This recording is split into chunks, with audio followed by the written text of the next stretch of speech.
Dès que vous ouvrez les yeux le matin, votre téléphone portable vous bombarde de notifications, d'images et d'informations.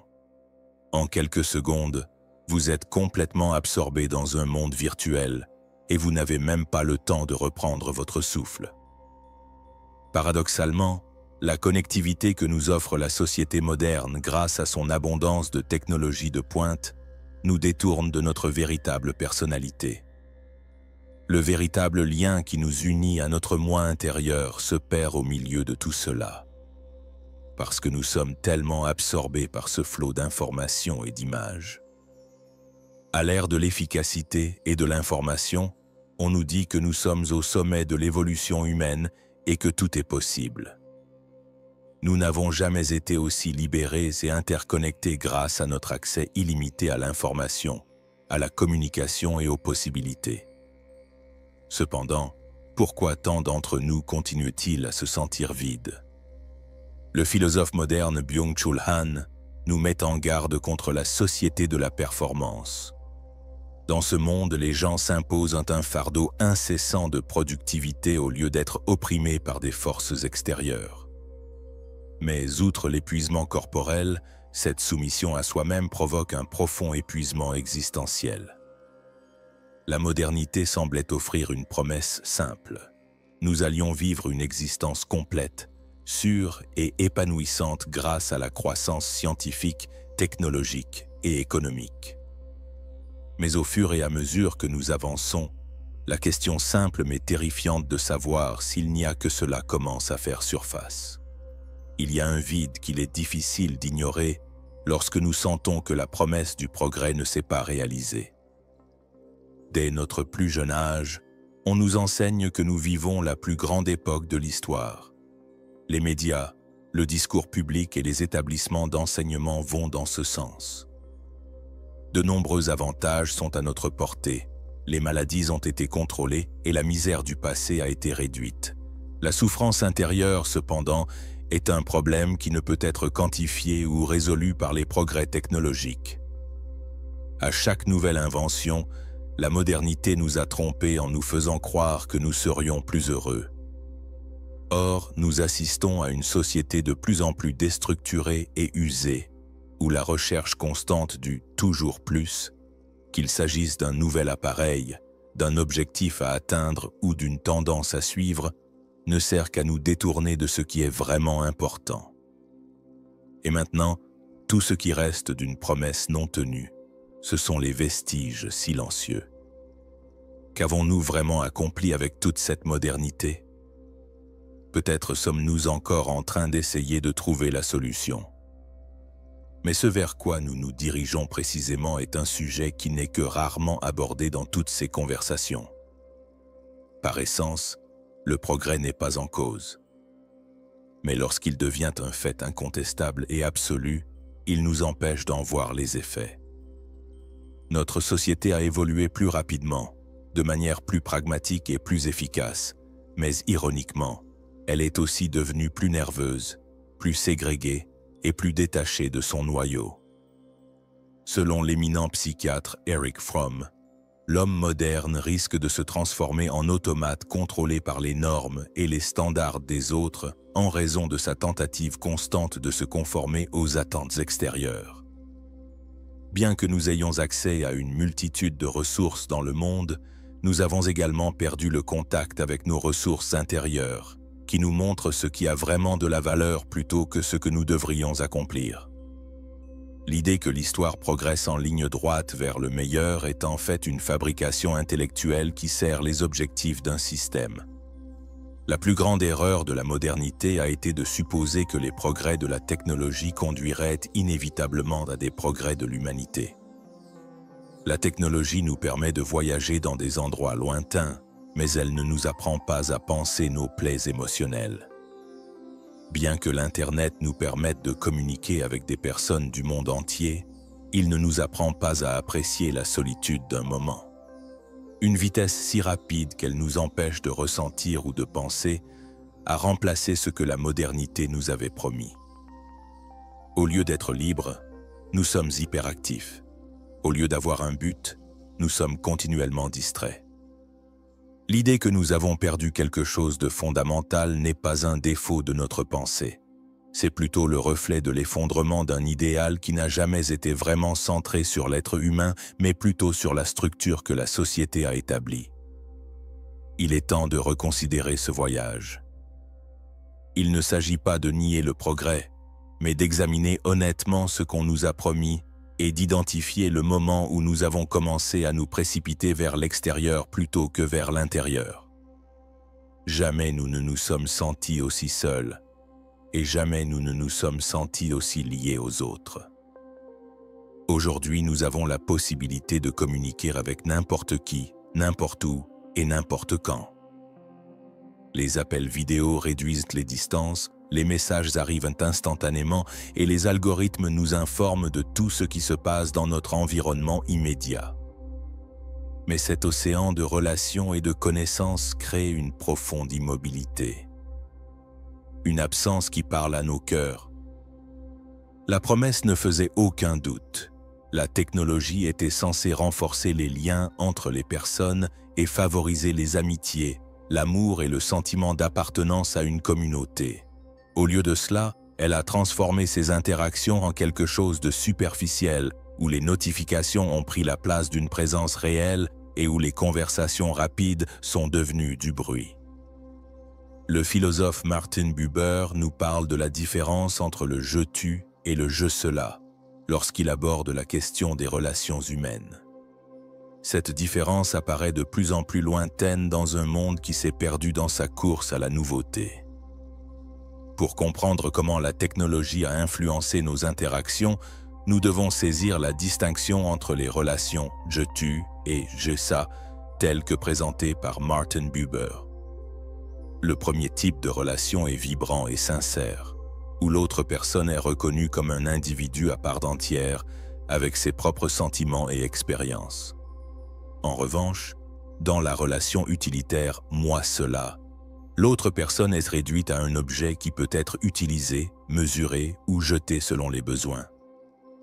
Parce que la technologie nous permet de communiquer instantanément et de manière impersonnelle, elle a entraîné une augmentation des interactions de type « je-cela », où tout est rapide, superficiel et évalué en permanence.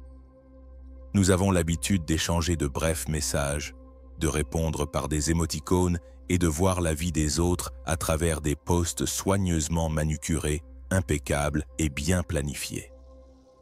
Cependant, combien de fois avez-vous regardé quelqu'un dans les yeux sans écran ni autre distraction? La perspective d'une abondance de connexions a plutôt donné lieu à un environnement dominé par les comparaisons.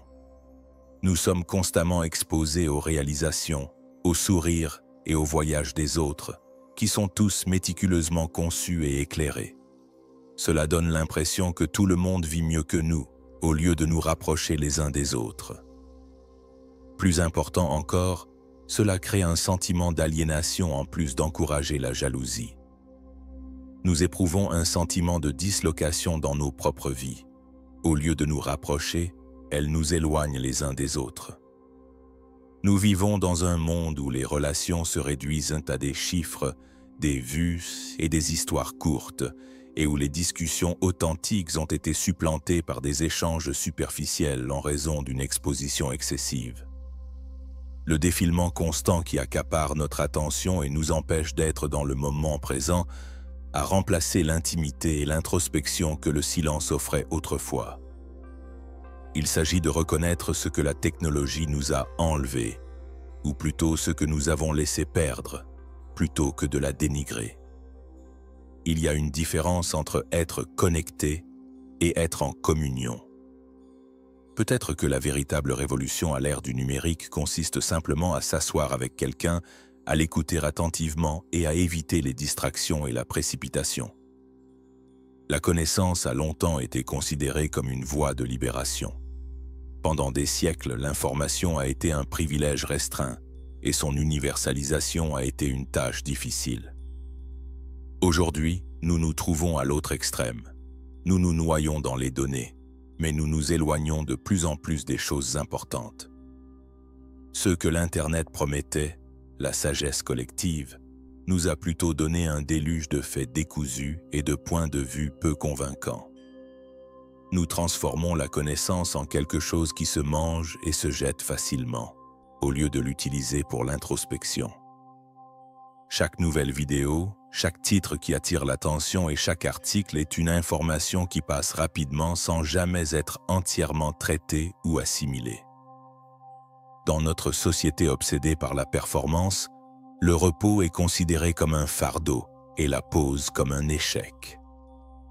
Le fait d'être productif est ancré en nous dès notre plus jeune âge, et cela devient notre identité. Quiconque ne produit pas, ne remplit pas ses objectifs ou n'accélère pas est considéré comme inutile. En conséquence, la vie se transforme en une course sans fin où l'on nous demande « Que seras-tu quand tu seras grand ?» avant que nous ayons eu la chance d'apprendre véritablement à nous connaître. Il semble que le marathon des objectifs et des réussites ne s'arrête jamais. L'école, les examens d'entrée à l'université, le travail, les réalisations et le statut. Tout se passe dans un ordre déterminé, comme une course sans fin. Mais qui se préoccupe de notre destination au milieu de toute cette hâte? La déconnexion du rythme intérieur est l'une des plus grandes douleurs de la modernité, selon la psychologue Marie-Louise von Franz, adepte de Carl Jung. Le temps de l'âme est cyclique, lent et plein de pauses vitales pour notre bien-être, mais nous sommes guidés par une horloge extérieure, par une productivité imposée et par des obligations externes. Le travail, qui pourrait être l'expression de nos passions et de notre raison d'être, s'est transformé en une prison imperceptible. Nous sommes toujours connectés à nos gadgets, toujours disponibles et toujours nerveux, même lorsque nous quittons le travail. Les distinctions entre vie personnelle et vie professionnelle sont devenues moins claires. Au lieu de nous libérer, le téléphone portable s'est transformé en une chaîne invisible qui nous lie à une obligation permanente de réagir, de décider et de livrer. Et cela s'accompagne d'une lassitude existentielle et physique. La sensation de fatigue n'est pas causée par un corps usé, mais plutôt par une âme qui cherche constamment, qui se réveille déjà épuisée et qui dort sans repos, ayant toujours l'impression qu'elle n'est jamais assez, qu'elle n'atteindra jamais l'idéal qu'elle s'est fixé. Le système nous a persuadé que la valeur d'un individu est directement liée à sa capacité de création, de livraison et de conquête. Cependant, personne n'est une machine en permanence. En tant qu'êtres humains, nous avons besoin d'espaces vides, de périodes d'immobilité et de temps de réflexion, non pas pour créer plus tard, mais parce que nous avons besoin de nous détendre pour survivre. À cause de la religion de la productivité, nos vies sont devenues une liste interminable de tâches. Les personnes qui consacrent leur vie uniquement à l'accomplissement de tâches finissent par perdre de vue ce que signifie le simple fait d'être en vie. Ce que l'on ressent lorsqu'on respire sans honte et que l'on s'assoit sans se presser. S'arrêter, regarder autour de soi et se demander « Suis-je fait pour travailler ?» est peut-être le plus grand acte de résistance que l'on puisse faire aujourd'hui. Le système nous a appris, presque inconsciemment, qu'être signifie avoir.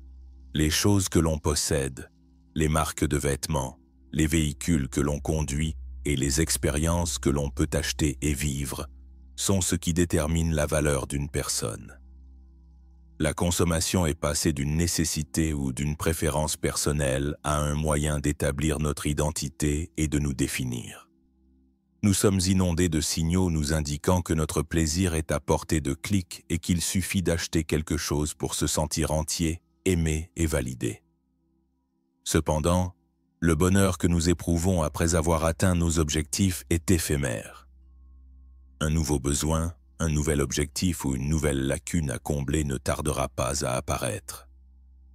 Et il s'agit d'un projet mûrement réfléchi, pas d'une coïncidence.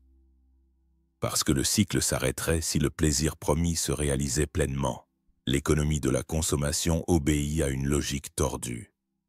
Nous sommes ainsi pris dans une boucle sans fin de désirs inassouvis, désirant des choses que nous ne voulons pas pour satisfaire un vide dont nous ne savons plus où il se trouve. On consomme souvent pour les autres et non pour soi, ce qui est le pire. Nous achetons pour avoir de la visibilité, de la reconnaissance, de la validation, de l'inclusion. Combien de temps allons-nous encore passer dans ce cycle sans fin de recherche d'un idéal qui ne se matérialise jamais? Le monde moderne nous apprend à poursuivre le bonheur par la consommation sans jamais atteindre l'idéal. Nous recherchons toujours quelque chose d'extérieur à nous-mêmes pour satisfaire un vide intérieur. Mais cette quête sans fin nous détourne de ce que nous sommes vraiment. Parce que nous avons été conditionnés à privilégier l'avoir par rapport à l'être, nous sommes pris dans un cycle sans fin de mécontentement. Chaque réalisation matérielle semble nous apporter un moment de soulagement, mais l'objectif ou le désir suivant comble toujours le vide. Le bonheur se trouve dans une véritable connexion avec nous-mêmes, les autres et le monde qui nous entoure, même si le système de consommation nous convainc qu'il est possible de l'atteindre. Nos vrais désirs ne résident pas dans les possessions matérielles, mais dans le fait d'être présent, de prendre du temps pour soi et de dormir sans culpabilité. Le rythme effréné de la vie contemporaine nous a fait perdre de vue l'essentiel, à savoir la capacité d'être. Grâce à l'utilisation des ordinateurs et des médias sociaux, les relations sont devenues superficielles, l'apparence se substituant à la sincérité. Bien que notre monde soit hyper connecté, il est paradoxalement plus isolé. Au lieu d'aspirer à toujours plus, la véritable révolution d'aujourd'hui consiste à apprendre à ralentir, à apprécier l'ici et le maintenant et à être authentiquement humain. Se suffire à soi-même, sans avoir besoin d'être plus ou de posséder plus, telle est la véritable définition de la liberté. En fin de compte, le plus grand luxe est la capacité de faire une pause, de respirer profondément et de s'examiner soi-même. C'est notre séparation d'avec ce qui est fondamental en nous qui est à l'origine du vide que nous ressentons et non ce qui est absent de l'extérieur. C'est en rétablissant notre lien avec cette entité que nous pourrons vraiment nous libérer des pressions extérieures.